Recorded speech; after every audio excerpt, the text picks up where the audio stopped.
말이야. 오케이. 자, 측정기. Bayangin ada sebuah series yang saking viralnya di Korea sampai menginspirasi lahirnya sebuah lembaga perlindungan hak guru di dunia nyata. Dan setelah nonton 2 episode pertamanya, gua ngerti kenapa. Karena di episode sebelumnya kita udah dibuat emosi sama tingkah anak pejabat yang bisa ngerasa ngelakuin apa aja. Tapi ternyata itu baru permulaan. Di episode 2 ini kita bakal ngelihat sesuatu yang jauh lebih ngeselin. Bukan cuma soal satu anak yang ngerusak, tapi gimana orang-orang di sekitar malah ikut bikin keadaan makin parah. Bahkan pura-pura seperti tidak terjadi apa-apa. Episode ini bakal bikin kalian pengen masuk ke layar dan nampar langsung si salah satu karakternya. Tapi semua ini bakal semakin bereskalasi. Makanya tanpa banyak kincong lagi, langsung aja kita masuk ke ceritanya.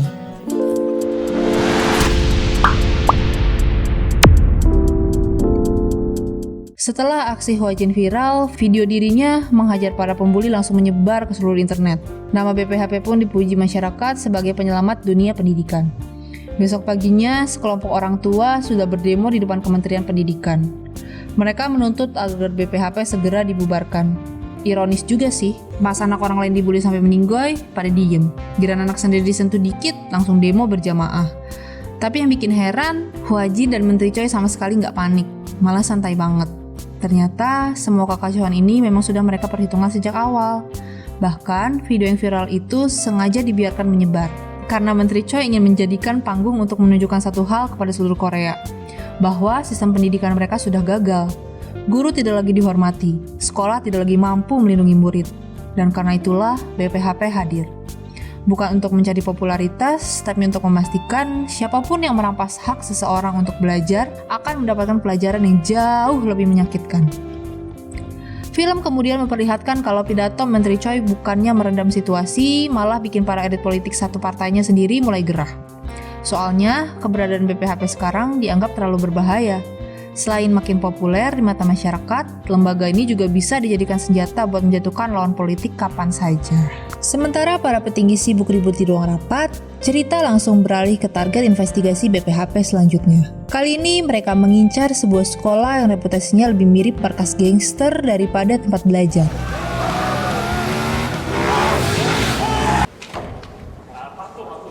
야! 어?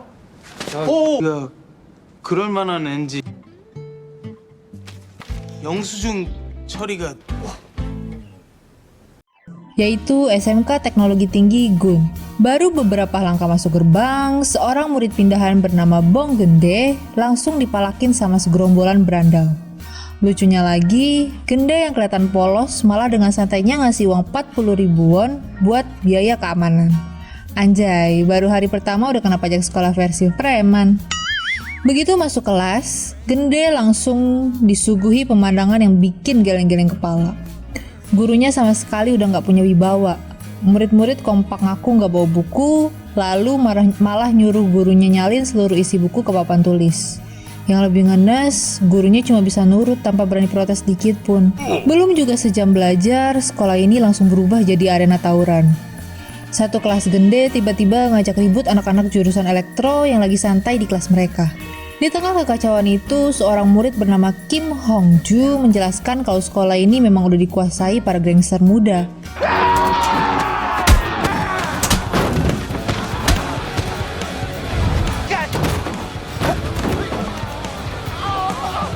Para ketua jurusan sengaja bikin keributan setiap hari supaya dilirik bos terbesar di sekolah, yaitu Jang Gwan-hok. Seorang siswa kelas 12 yang udah punya tato, motor gede, sampai bisnis kriminal bernilai puluhan juta won. Buset, ini sekolah apa akademi calon napi? Di sisi lain, para guru akhirnya menyerah dan diam-diam meminta bantuan BPHP. Mereka menjelaskan kalau masalah di sekolah ini udah bukan sekedar kenakalan remaja, tapi benar-benar organisasi kriminal. Bahkan guru olahraga yang merupakan mantan atlet judo aja sampai tumbang setelah dihajar murid-murid di sana. Gak berhenti di situ, salah satu pentolan berandal bernama Pak Song-ju kembali bikin ulah. Kali ini ia memaksa Gende dan Hongju bertarung 1 lawan 1 di bengkel sekolah. Aturannya sederhana, siapa yang kalah bakal dijadiin samsak hidup buat ngetes pukulan mereka. Hongju yang sudah terlalu sering jadi korban cuma bisa pasrah. Bahkan ia meminta Gende buat bungkulin dirinya saja supaya mereka nggak dihajar lebih parah lagi oleh para berandal itu. 저 혹시 그 전투력 둘다 말이야. 측정기. 미점입니다. 축하합니다. MMA. Sepulang sekolah, Hongju mengajak Gende makan mie instan di rumahnya. Ibunya yang baru pulang bekerja di restoran langsung menyambut Gende dengan ramah. Disinilah akhirnya kita tahu alasan Hongju tetap bertahan di sekolah mereka itu. Bukan karena berani, tapi karena sekolah adalah satu-satunya harapan buat mengubah hidup keluarganya yang hidup serba kekurangan. Keesokan harinya, saat Hongju kembali datang ke sekolah dengan tubuh penuh luka, seorang pria bernama Na Hwanjin menghampirinya. Ia memperkenalkan diri sebagai pengawas BPHP yang selama ini diam-diam menyelidiki kasus di sekolah tersebut. Hwanjin kemudian memberikan satu janji yang mungkin belum pernah Hongju dengar dari orang dewasa manapun. Kalau mulai hari ini, mereka nggak akan membiarkan para berandal itu bertindak sesuka hatinya lagi. Dan ternyata selama ini BPHP memang sudah menjalankan operasi penyamaran sejak hari pertama. Si murid pindahan culun bernama Bong Gende itu ternyata bukan murid biasa, melainkan anggota BPHP yang sengaja dikirim sebagai umpan untuk mengumpulkan bukti. Begitu semua bukti berhasil didapat, Gende langsung menjalankan rencana berikutnya. Ia sengaja memancing emosi para berandal yang senang nongkrong di kantin, lalu kabur menuju aula sekolah sambil dikejar satu gerombolan penuh. Lumayan juga, sekali mancing yang nyangkut malah satu sekolah. Tak butuh waktu lama, seluruh berandal itu akhirnya ngejar Gende sampai ke aula sekolah. Namun ternyata tempat itu memang sudah disiapkan sejak awal. Di sana Na Hwanjin berdiri dengan santai sambil memperkenalkan dirinya sebagai pengawas BPHP yang sebelumnya berhasil membereskan kasus di SMA Daihan. Lalu ia memberikan 3 pilihan kepada para berandal, bisa menyerah, mengikuti aturan, atau mencoba menumbangkan dirinya. Namanya juga bocah sok jago, melihat lawannya cuma satu orang, mereka langsung ngeroyok Hwanjin tanpa pikir panjang. Sayangnya mereka salah lawan.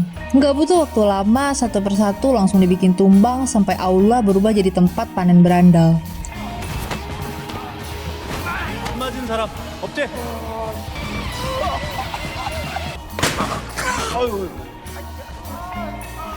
한다. 그 이후에 점심시간 해야 될 거 아니야, 임마. 수업 빼먹었으면 의무교육 진짜 훌륭하지 않냐? 서 있어.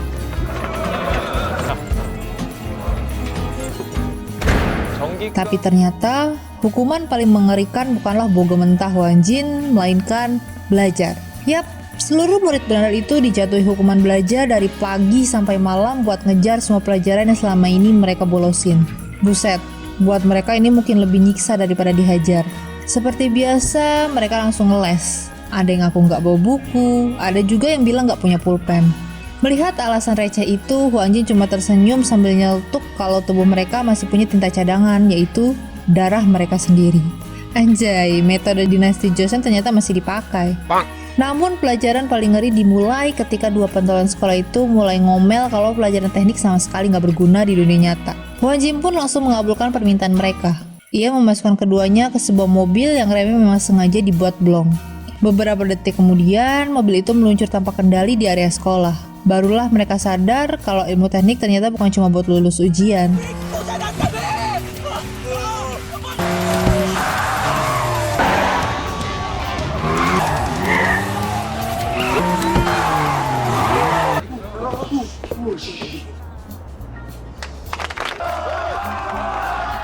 Tapi juga bisa nentuin masih bisa pulang atau enggak hari itu. Perlahan metode ekstrim Hwanjin mulai menunjukkan hasil. Kelasnya tidak kacau, akhirnya mulai kembali normal.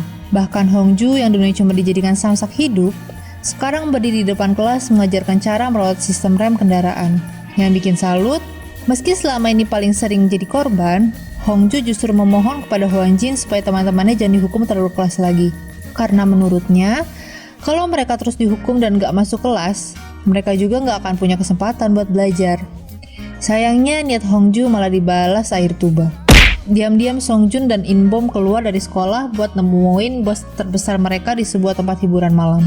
Saat Hwanjin sedang mencari ketiga murid yang menghilang itu, mereka justru kembali dengan penuh percaya diri sambil membawa sosok yang paling ditakuti satu sekolah. 와서 사진 한 장 박아. 자유락스 요런가 킥킥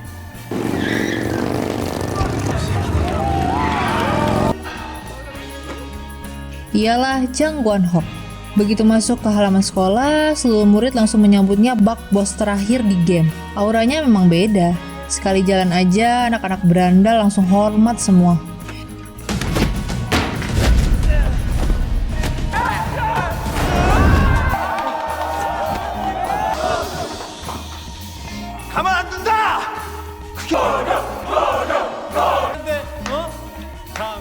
Tapi ternyata Hwan Ji memang sengaja membiarkan dirinya kalah di awal duel. Tujuannya cuma satu, biar semua murid makin yakin kalau Gwon-hok benar-benar nggak terkalahkan. Dan tepat ketika nama Gwon-hok sedang dipuja setinggi langit, boom, Hwang Ji bangkit. Lalu di depan seluruh siswa ia menghajar habis-habisan sosok yang selama ini mereka anggap paling kuat. Dalam sekejap, aura bos besar itu langsung rontok. Gokil, sengaja dikasih harapan dulu baru dijatuhin sekalian. Belakangan baru terungkap kalau semua itu memang bagian dari rencana Hwan Ji.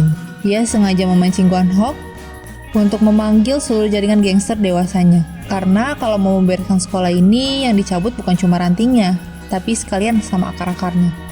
Sementara itu, di tempat lain, Menteri Choi kembali berhadapan dengan para politisi yang terus menyerang keberadaan BPHP.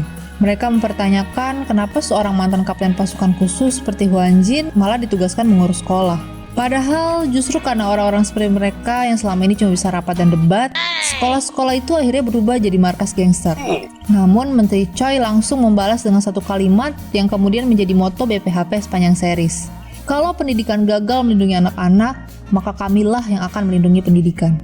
Dan benar saja, malam harinya puluhan mobil gangster dewasa benar-benar berdatangan ke gerbang sekolah.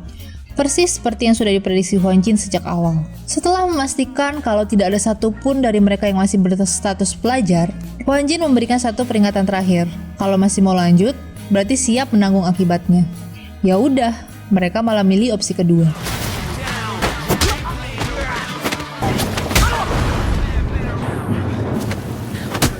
Nggak butuh waktu lama, halaman sekolah langsung berubah jadi arena baku hantam. Para backingan yang selama ini dibanggakan para murid berandal akhirnya dibikin KO satu persatu. Melihat bos-bos mereka tumbang begitu aja, para murid yang tadi sok jago langsung ciut.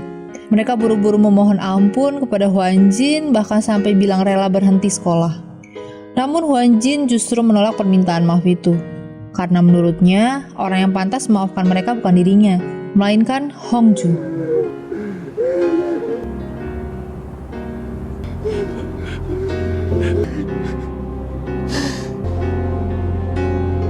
공부하기 싫으면 하지 마. 그건 니들 인생 생각하지 말라고. Korban yang selama ini mereka siksa tanpa rasa bersalah. Setelah semua berakhir, BPHP resmi menutup kasus SMK Teknologi Tinggi Gun, sekaligus mengeluarkan aturan baru yang jauh lebih tegas. Mulai sekarang, tato, motor untuk gaya-gayaan, sampai rokok dalam bentuk apapun, entah itu filter, kretek, bungkus, bahkan satu slop sekalipun, semuanya dilarang keras berada di lingkungan sekolah. Bahkan siapapun yang terbukti bergabung dengan organisasi kriminal nggak bakal lagi diperlakukan seperti anak sekolah, tapi bakal diprotes layaknya pelaku kriminal dewasa. Sementara itu, suasana langsung berubah kocak saat Gende datang ke kantor BPHP buat mengajukan biaya operasional selama penyamaran. Total tagihannya mencapai 167.700 won. Isinya juga gak kalah ajaib. Mulai dari uang yang dipalak berandal, kopi, sepatu Nike Air Force yang dirampas, sampai sosis bawang putih pun ikut dimasukin ke nota. Buset, penyamaran sambil nyicil rembes. 빙, 현금 4만 원 흰색 운동화를 뺏겨 700원이 제 사비로 지출이 없습니다. 아니 괜찮습니다. Namun di balik suasana santai itu, ancaman yang jauh lebih besar ternyata mulai bergerak. Seorang politisi bernama Hwang Gi-tae yang sejak awal memang ingin menghancurkan BPHP terlihat sedang membuka foto-foto lama. Dan dari situlah ia menemukan satu rahasia besar. Sebuah foto yang memperlihatkan Menteri Choi dan Hwan Ji pernah berdiri bersama di sebuah pemakaman.